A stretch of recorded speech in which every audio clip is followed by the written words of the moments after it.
Welcome to students. आज हम पढ़ने जा रहे हैं बार चार्ट्स, जिसमें हमारे पास 3 टाइप्स हैं: simple bar chart, multiple bar chart and component bar chart. So let's start. First of all we discuss simple bar chart. Simple bar chart वो बार चार्ट होता है जिसके अंदर हमारे पास सिंपली बार्स होती हैं, हॉरिजेंटल फॉर्म में या फिर वर्टिकल फॉर्म में। ठीक है जी। और इनकी जो विड्थ होती है वो सबकी सेम होती है, जो चौड़ाई होती है सारे बार्स की वो इक्वल होनी चाहिए। और जो इनकी लेंथ होती है, length of the bar presents the values. जितनी ज़्यादा जिस एरिया की लेंथ होगी, ठीक है, उतनी जो है वो हाइटेड उसकी बार हम ड्रा करेंगे। उसके बाद आ जाता है as the basis of comparison is linear or continuous dimensional, the width of these bars have no significance। वैसे जो है इनकी जो लेंथ है वो तो प्रेजेंट कर रही है इनकी वैल्यू की, इनकी हाइट को, ठीक है, लेकिन जो इनकी विड्थ है उसका एज सच कोई हमें प्रेजेंटेशन नहीं है। जस्ट ये हमारे चार्ट को अट्रैक्टिव लुक देने के लिए हम जो है वो विड्थ बनाते हैं, और विड्थ जो है वो सेम साइज़ की बनाते हैं। अगर हम विड्थ ना बनाएं, हम सिंपल लाइंस लगा दें, तो वो हमारा जो चार्ट होता है वो अट्रैक्टिव नहीं रहेगा। ठीक है जी, इस वजह से हम विड्थ लेते हैं और वो हम सेम लेते हैं। अदरवाइज़ इसका कोई ऐसा सिग्निफिकेंस नहीं है विड्थ का।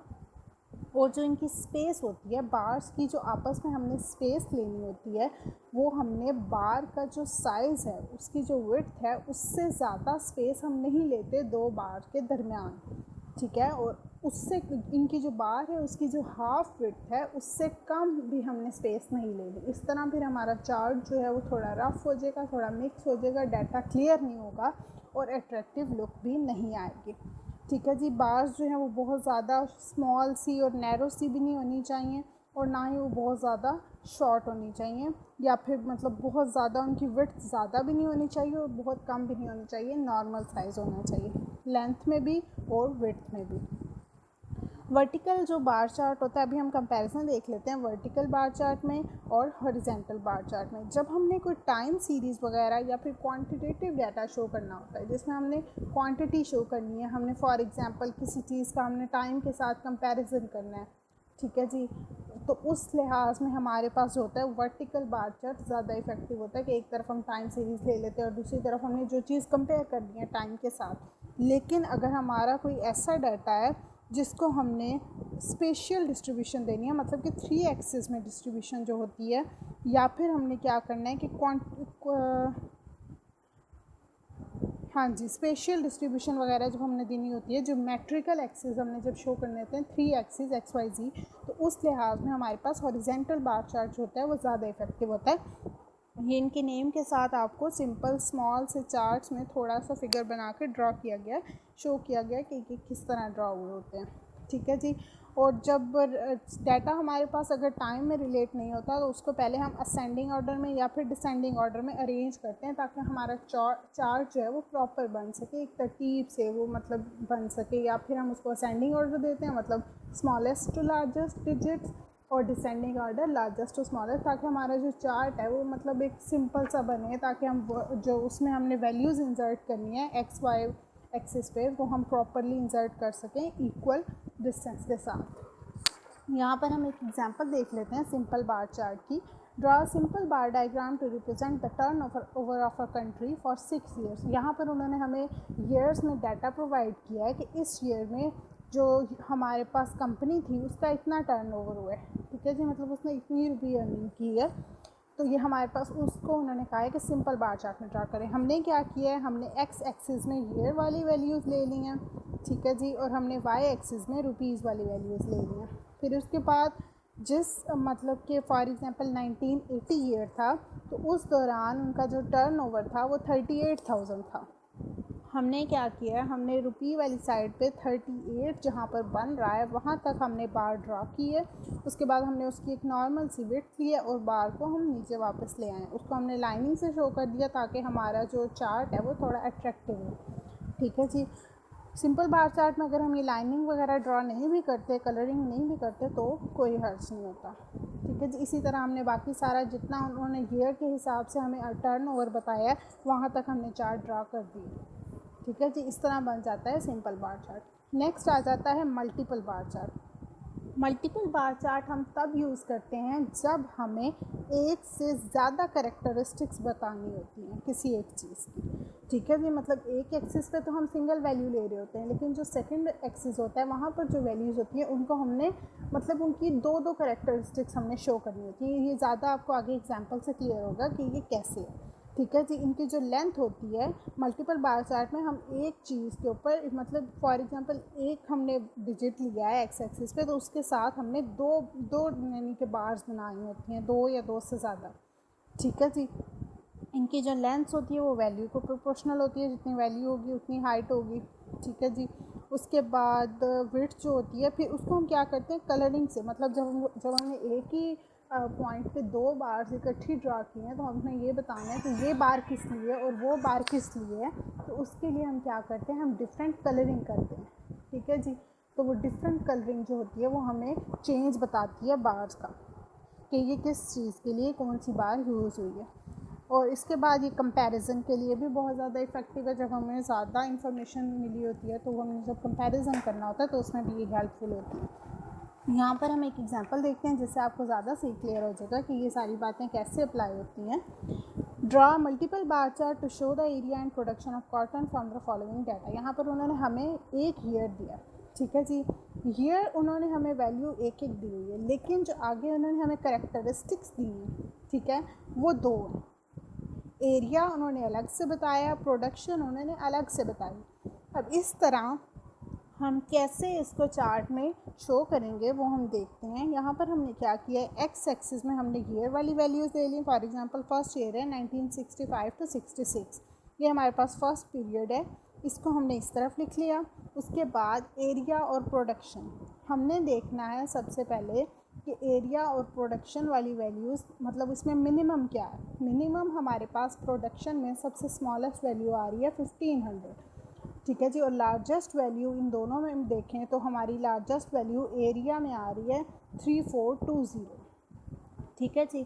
तो मतलब हम यहाँ पर जो डाटा लिखेंगे वाई एक्सिस में वो हमारे पास हाईएस्ट 3420 तक जाना चाहिए, ठीक है जी। तो हमने क्या किया, हमने ज़ीरो से स्टार्ट किया, हम 600 का गैप देते गए और इस तरह हम आगे 3000 तक चले गए। यहाँ से आप आगे 4000 भी लिख सकते हैं, ठीक है जी। और उसके बाद हम क्या करेंगे, हमने देखा सबसे एक हमने बार ड्रा की है एरिया के लिए, एक हमने बार ड्रा की है प्रोडक्शन के लिए। एरिया वाली जो बार है उसको हमने लाइनिंग से शो किया, ठीक है जी। ये साइड में आपको की में बताया हुआ है, की लिखा हुआ है इसके ऊपर। एरिया वाली जो है वो आपको लाइनिंग में शो किया है, और जो प्रोडक्शन वाली बार है वो आपको डॉटेड मतलब कि डॉटेड लाइन जो डॉटेड बार जो है उससे शो किया, जिस बार में डॉट्स लगे हैं, ठीक है जी। अब देखें कि ये जो फर्स्ट ईयर था 1965 to 66, इसमें एरिया क्या है 2866। तो हमने क्या किया, हमारी जो एरिया वाली लाइनिंग बार है उसको हम ले गए हैं 2866 तक, ठीक है जी। और उसकी विड्थ हमने नॉर्मल सी रखी है और उसको हमने एंड कर दिया। और उसी ईयर में जब हम प्रोडक्शन देखें तो वो बन रही है ऑलमोस्ट 1600, मतलब 1588। हमने क्या किया है इधर फिर साथ ही बिल्कुल without any distance, multiple bar chart में जब हम एक ही साथ बार ड्रा कर रहे होते हैं, करेक्टरिस्टिक्स अलग अलग होती हैं जब, तो हम बार में डिस्टेंस नहीं देते। हमने क्या किया, हम बिल्कुल उसके साथ ही 1588 तक हमने सेकंड बार ड्रा कर दी और उस बार से हमने प्रोडक्शन शो की हुई है, ठीक है जी। इसी तरह जब नेक्स्ट ईयर देखेंगे वो भी हमने सेम ऐसे ही ड्रा करते हैं। एरिया की बार जो है वो लाइनिंग से वो एरिया की वैल्यू के मुताबिक उसकी हाइट होगी, और प्रोडक्शन वाली जो है उसको हमने डॉटेड बार से शो किया और वो उसके मतलब वैल्यू के मुताबिक उसकी हाइट हो गई, ठीक है जी। इसी तरह हम थर्ड वन कर देंगे। उसके बाद आ जाता है component bar chart. Component bar chart में भी हमारे पास करेक्टरिस्टिक्स दो होते हैं, ठीक है, दो या दो से ज़्यादा। लेकिन इसमें हम क्या करते हैं, हम बार ज़्यादा नहीं बनाते हैं, हम बार एक ही बनाते हैं, लेकिन उसी बार को हम डिवाइड कर देते हैं, उसके हम सेक्शंस बना देते हैं। ये नेक्स्ट आगे एग्जांपल से आपको ज़्यादा क्लियर होगा, ठीक है जी। इनकी जो सेक्शंस होते हैं, सेक्शंस की जो हाइट होती है वो होती है अकॉर्डिंग टू देयर वैल्यू। जितनी वैल्यू होती है उसी मुताबिक हम जो होता है उनको डिवाइड कर देते हैं, बार को पार्ट्स में डिवाइड कर देते हैं जिस हिसाब से उसकी वैल्यू होती है, जितनी उसकी हाइट होती है किसी पोर्शन की, ठीक है जी। वेरियस कंपोनेंट बार चार्ट जो होते हैं इसमें हम शेड यूज़ कर लेते हैं या फिर कलर डिफरेंट कर लेते हैं, सेम जैसे हमने मल्टीपल में किया था। ठीक है जी, इसी तरह हम इसमें भी शेड या फिर कलर डिफरेंट यूज़ कर लेते हैं ताकि हमें मतलब ज़्यादा क्लियर हो जाए, हमारा चार्ट इफेक्टिव बन जाए, हमें इंफॉर्मेशन ज़्यादा सही से समझ आ जाए। कंपोनेंट बार चार्ट जो होते हैं इनके अंदर हम वेरियस कंपोनेंट्स ऑफ डाटा को प्रेजेंट करते हैं, परसेंटेजेस वगैरह को प्रेजेंट करते हैं, और इसको हम सब डिवाइडेड बार्स भी कहते हैं। सब डिवाइडेड बार्स क्यों कहते हैं? क्योंकि ये एक ही बार को डिवाइड कर देती है मुख्तलिफ पार्ट्स में। ठीक है जी, इस वजह से हम इसको सब डिवाइडेड बार्स भी कहते हैं। एग्जांपल हम देखते हैं, यहाँ पर उन्होंने हमें डिवीज़न दी है सिटीज़ की, पेशावर, रावलपिंडी, सरगोदा एंड लाहौर। उसके बाद उन्होंने हमें जेंडर्स बताए हैं कि इन डिवीज़न में इतने जेंडर्स की, मतलब कि उन्होंने कोई भी डाटा कलेक्ट किया है उसके मुताबिक उन्होंने कहा है पेशावर में बहुत जेंडर्स मिला कर 64 आ रहे हैं, रावलपिंडी में 40 हैं, सरगोदा में 60 हैं, लाहौर में 65 है, और मेल इतने हैं। मतलब फॉर एग्जांपल पेशावर में 64 थे तो उसमें से मेल 33 थे और फीमेल 31 थे। अब यहाँ पर उन्होंने हमें डाटा रैंडम फॉर्म में दिया हुआ है, लेकिन जब हमने कंपोनेंट बार चार्ट बनाना होता है, हमने कोई भी बार चार्ट बनाना होता है, हमने ये बात पहले की थी कि हम उसको या तो असेंडिंग या फिर हम डिसेंडिंग ऑर्डर में अरेंज करते हैं।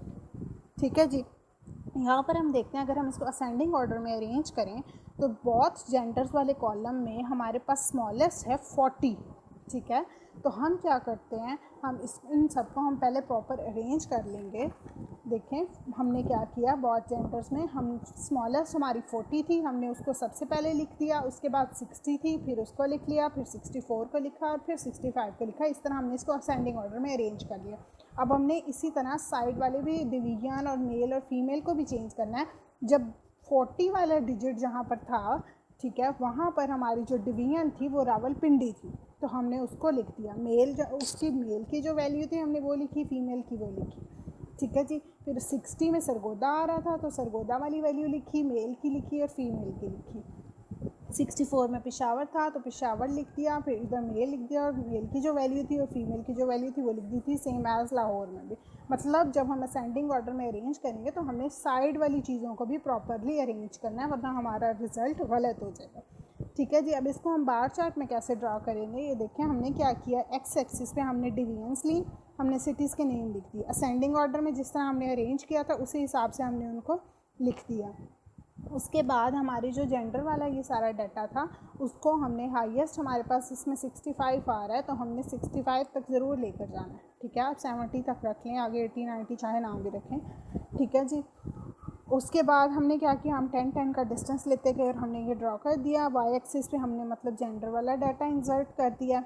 उसके बाद हमने देखा कि ये हमारा जो रावलपिंडी था, रावलपिंडी में बहुत जेंडर की आप वैल्यू देखेंगे तो 40 है। ठीक है, तो हमने रावलपिंडी पे बार ड्रा की जिसकी हाइट हम 40 तक लेकर गए और उसकी हमने नॉर्मल सी विड्थ रखी और उसको हम वापस ले आए। ठीक है जी, तो हमने क्या किया, 40 तक इसको ड्रा किया।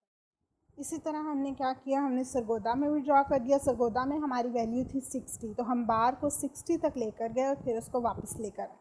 ठीक है जी, पेशावर में 64 था तो हमने बार 64 तक ड्रा की, लाहौर में 65 था तो हमने बार 65 तक ड्रा की। अब बात आती है कंपोनेंट्स की, कंपोनेंट्स कैसे बनाने, ये तो हमने सिंपल बार्स बना ली। अब उन्होंने हमें आगे कंपोनेंट बताए हुए, ठीक है, मेल का अलग और फीमेल का अलग। हमने क्या किया, अब हमने इस बार को पार्ट्स में डिवाइड करना है इन बार को। ठीक है, फॉर एग्जांपल रावलपिंडी में आप देखिए मेल की वैल्यू है 21 और फीमेल की है 19। ठीक है जी, हमने क्या किया, हमने मेल वाले को लाइनिंग से शो किया, साइड में आपको की दी गई है। मेल को हमने लाइनिंग से शो किया, फीमेल को हमने डॉट्स से शो किया। ठीक है, जो लाइनिंग वाली बार है वो मेल के लिए होगी और जो डॉटेड होगी वो फीमेल के लिए होगी। तो जब हमने क्या किया, हमने मेल लेना है, पहले 21 तक हमने कहा था मेल है। ठीक है जी, हम कोई भी अपनी मर्ज़ी से ले सकते हैं। अगर हमने ये चूज़ किया कि हम जो लोअर पोर्शन है वो फीमेल के लिए यूज़ करेंगे तो हम कर सकते हैं, अगर हम हाईएस्ट पोर्शन फीमेल के लिए यूज़ करें तो वो भी कर सकते हैं, लेकिन हमने सेम यूज़ करना है। अगर हमने फर्स्ट बार चार्ट में हमने जो यूज़ किया हम आगे भी वही यूज़ करेंगे। अगर फर्स्ट बार चार्ट में हमने लोअर रीजन में मेल रखा है तो सेकंड में भी हमें मेल रखना चाहिए, थर्ड में भी और फोर्थ में भी। इस तरह हमारा चार्ट अट्रैक्टिव रहेगा। ठीक है जी, यहाँ पर हमारी मेल की वैल्यू थी रावलपिंडी में 21, तो हमने क्या किया, ये जो हमारी रावलपिंडी वाली 40 तक की जो बार थी इसको हमने 21 जहाँ पर था वहाँ पर हमने लाइन ड्रा कर दी और इस बार को हमने वहाँ पर डिवाइड कर दिया। ठीक है जी। अब ये जो नीचे वाला पोर्शन 21 तक है ये मेल का हो गया, इसमें हमने लाइंस ड्रॉ कर दी, इसको हमने लाइनिंग से शो कर दिया। आप कलर्स भी यूज़ कर सकते हैं डिफरेंट। ठीक है जी। अब हम देखें जब हमने 40 में से 21 निकाल दिया तो पीछे कितना बचा 19, और 19 किसके लिए है, फीमेल के लिए। ठीक है जी, 19 फीमेल के लिए था ना। ये ऊपर हमारे पास जो चार हमारा टेबल है इसके अंदर, तो हमारा क्लियर हो गया वैसे ही कि ऊपर वाला पोर्शन फीमेल के लिए। तो फीमेल हमने कहा था हम डॉटेड से शो करेंगे, डॉटेड बार से, तो हमने उसमें डॉट्स ड्रॉ कर दिए, तो ये हमारे पास फीमेल बन गई। मतलब यहाँ पर क्या हुआ कि एक ही बार थी और वो दो पार्ट्स में डिवाइड हो गई। ठीक है जी, उसके हमने दो कंपोनेंट्स बना दिए और हमें क्लियर भी हो गया कि कौन सा पोर्शन किसके लिए और कौन सा पोर्शन किसके लिए, और ओवरऑल ये कितनी वैल्यू है, ओवरऑल 40। इसी तरह हमने बाकी भी सारी बार्स जो हैं वो ड्रॉ कर देंगे। ठीक है जी, तो ये हमारे पास क्या हो गया, component bar chart showing population of a 4 division. So that's all. हमने पढ़े 3 bar chart, simple, multiple and component. I hope आपको अच्छी समझ आई हुई होगी। If you have any question feel free to ask in the component box. Thank you so much and अल्लाह हाफिज़।